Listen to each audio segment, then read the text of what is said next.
સુરત જિલ્લા collector doctor Sourav પારધીના માર્ગદર્શન હેઠળ સુરત શહેર ઉધનાના મામલતદાર AR નાયક તથા તેમની ટીમ દ્વારા ગત તારીખ 21મી માર્ચના રોજ ગભેણી ગામમાં મેગા ડિમોલેશન હાથ ધરી સરકારી જમીન ઉપરના ગેરકાયદેસર ઝીંગા તળાવોના દબાણ દૂર કરવામાં આવ્યા.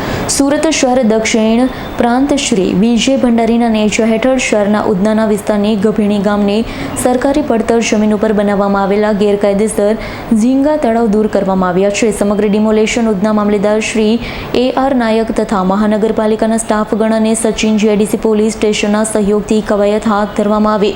ગભેલી ગામના બ્લોક નંબર 483 વાળી સરકારી જમીન ઉપર અંદાજિત 55,000 ચોરસ મીટર વાળી જમીનને કે જેની હાલની બજાર કિંમત ₹41.25 કરોડની સરકાર જમીનને કરવામાં આવેલ ગેરકાયદેસર ઝીંગા તળાવ દૂર કરવામાં આવ્યા. Bureau report S9 news Surat.